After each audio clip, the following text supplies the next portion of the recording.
right, guys, that's from my album Smoking Neon. And gotta say, man, Les Paul always sounds great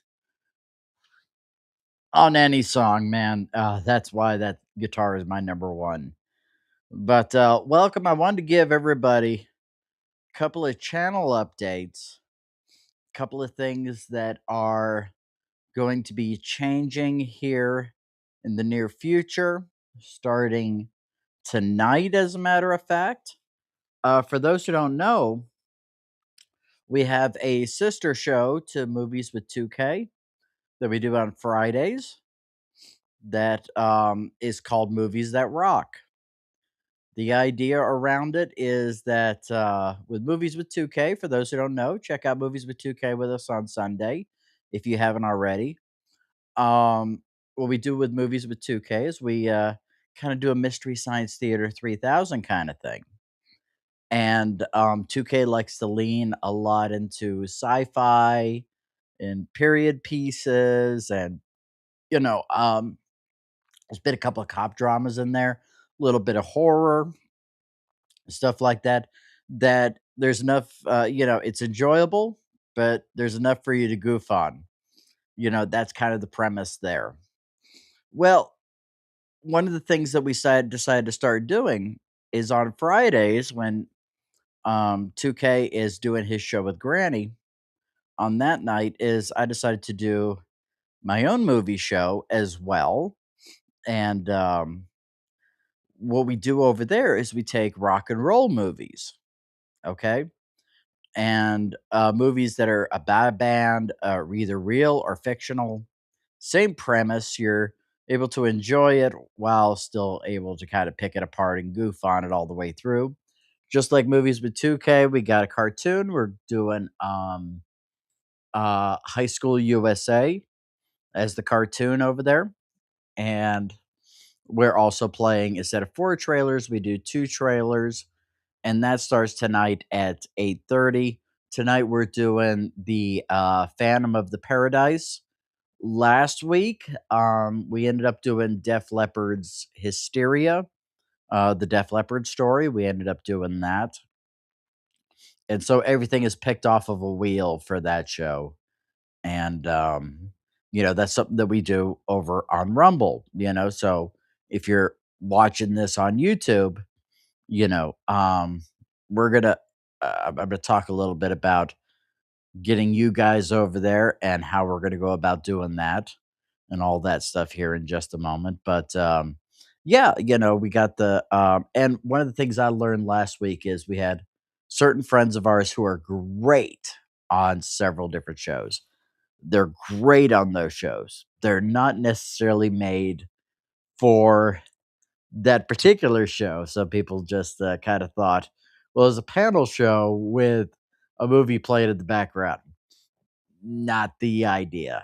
So I really have a great deal of respect for 2K and his management of Movies with 2K with that. But one of the things that we're going to start doing, though, is we're going to start playing the first 15 minutes of that show where we're kind of giving you an intro to the movie and all that stuff.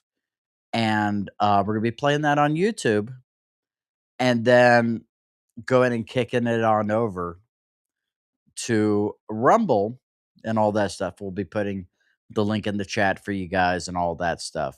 So that's one of the things that we're gonna be doing a little bit differently with Movies That Rock this afternoon. Okay, at 8:30 p.m. Eastern time. So we got that going. Um, Another thing that's really cool over there on Rumble is the people that with Super Tips ended up reaching out to us, and we have Super Tips, and that's been going pretty well. I ended up going and getting our first deposit from Super Tips this morning. Ended up cashing our people out and all that stuff. And so, I'm happy that I'm able to put something in our panelists' pockets and all that stuff from their amazing contributions to the Benefit show and, everything else that it is that we do over there on Rumble. So, You guys are gonna wanna watch us on Rumble. You're really gonna wanna do that, and, go and follow us over there and make yourself a Rumble account to go and join in the chat and all that stuff, because we have a lot of fun over there, and, we got a little bit of a Rumble update. About a month ago, I ended up going and applying for the Rumble Creator Program. Now, I wish I had some good news to go and give you on that, but it's kind of a good thing and a bad thing at the same time, and let me explain. We ended up getting confirmation yesterday that despite the fact that we have the watch hours needed, or so far surpassed it, we far surpassed the amount of subscribers we needed by over 250 subscribers, as well as the hours used on Rumble Studio. We far surpassed all of that stuff. And I mean, even ChatGPT said, "Whoa, you're in really good standing. Yeah, you're definitely going to get approved." Well, we ended up getting denied, and I think the reason being is because of the fact that we do, even on Rumble, go and push the envelope a little bit with some of our content in the ways of, we got a music video show, we got movies with 2K, we got movies that rock. We play some stuff on there that, well, is copyrighted. So, that's one of the things that I believe has kind of helped, kept us from getting to be a part of the Rumble creator program. And so, the thing is, um, I'm not upset over that. It's one of those things that I knew that that was probably a possibility. I was still hopeful at the time, and we can reapply on the 7th. I don't think we're going to, though. And the reason being is, it's one of those things that when you look at things from a little bit of a marketing perspective, is you can kind of go and say, you know what, we're a little bit too extreme even for Rumble, which I have to say, it's one of the things that could kind of help you out in the long term in terms of audience and all that other stuff to say, you're going to get stuff here that you're not going to get anywhere else on Rumble. And I think that that's something that ultimately, in the long run, especially when it is that we're really looking for people to come and watch and enjoy what it is that we're doing, I think ultimately that is better than, making a couple extra dollars every month. So, I mean,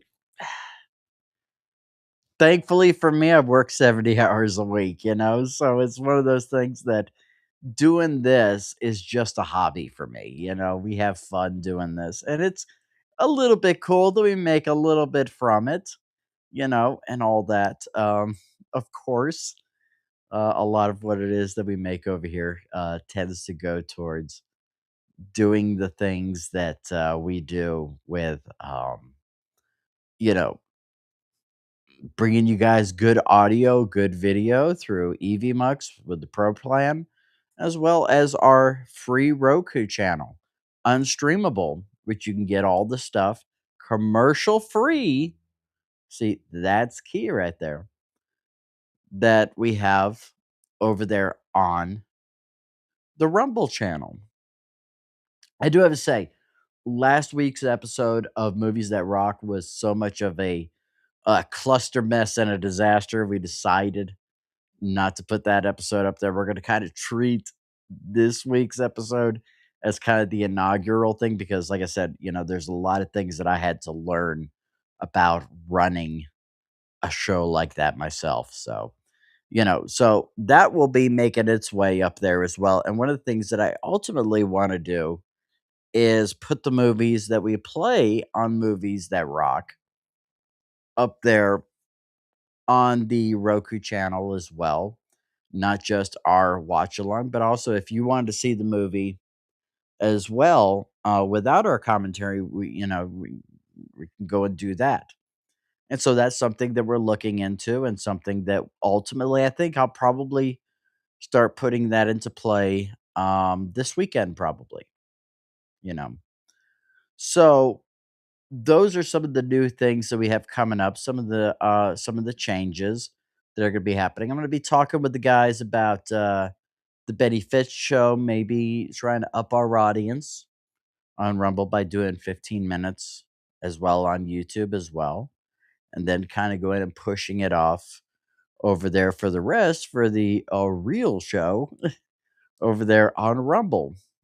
So, I mean, what is it that you guys say about that? Let me know in the chat, and I will talk with the guys about that as well.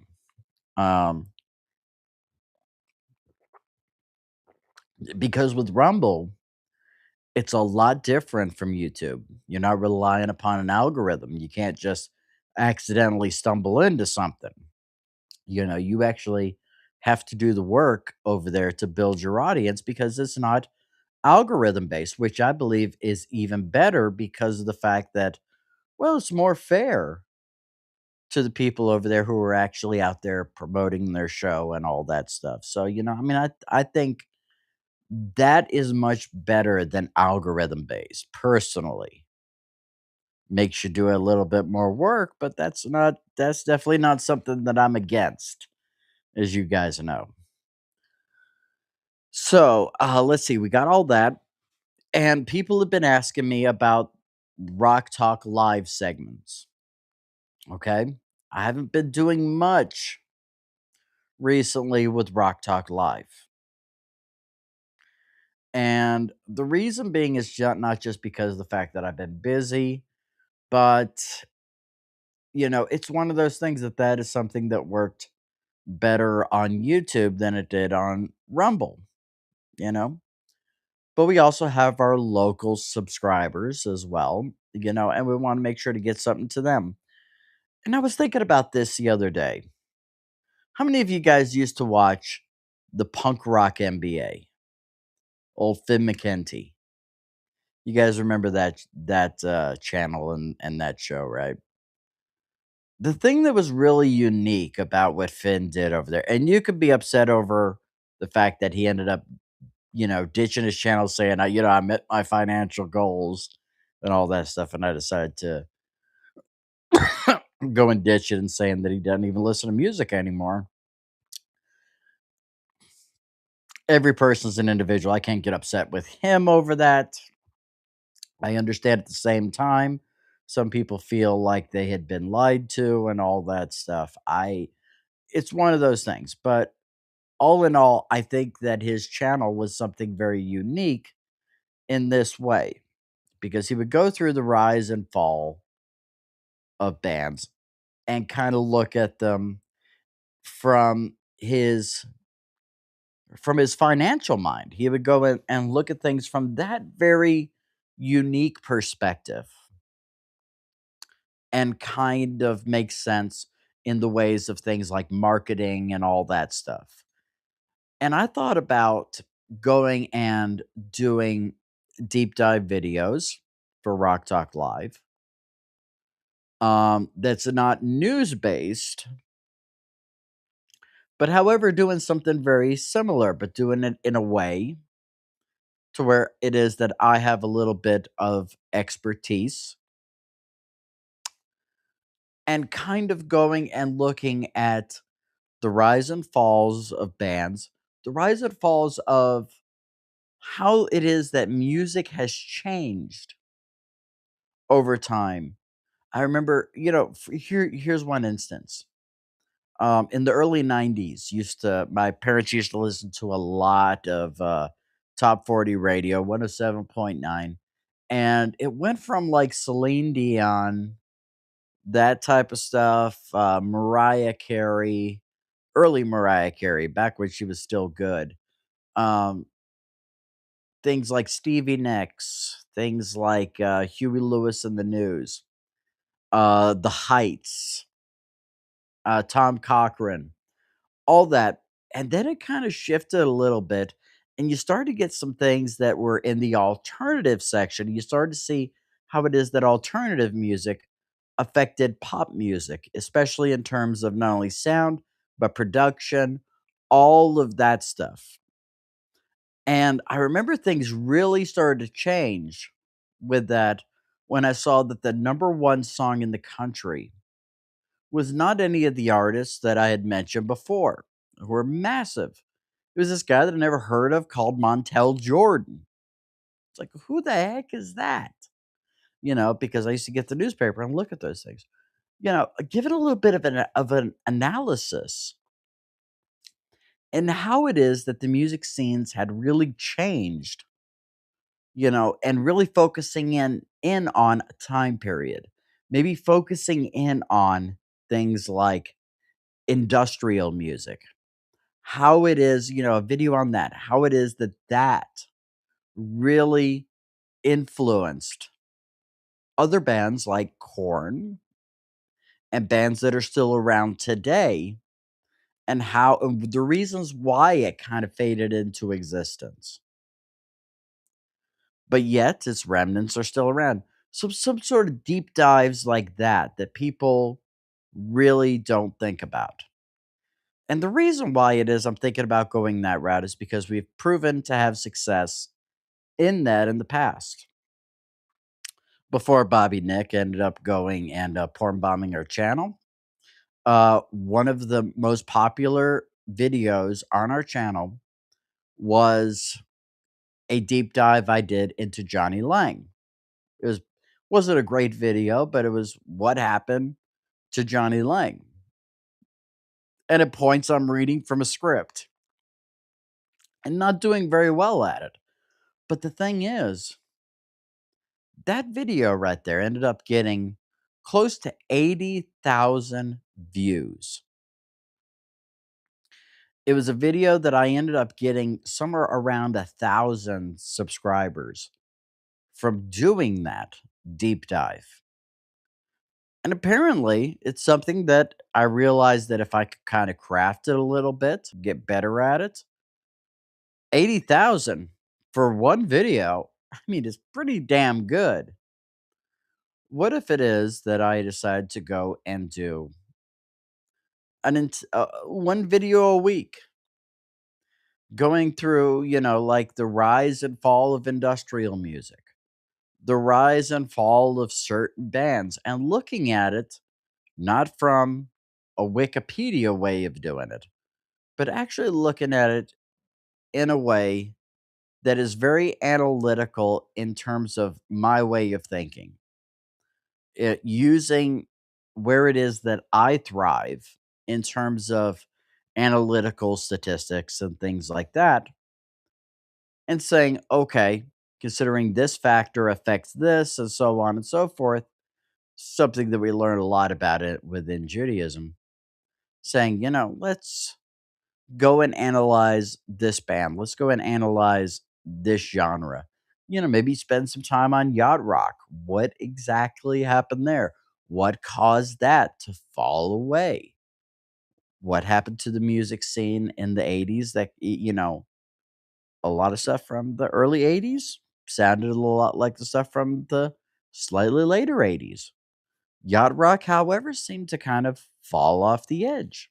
Why is that? I think there's a variety of factors of that, and I think some of it, this is gets into that unique perspective, is television. Yeah, and talking about stuff like that are things that I don't think many people are giving another piece of the puzzle in terms of the analysis on these things, and it's something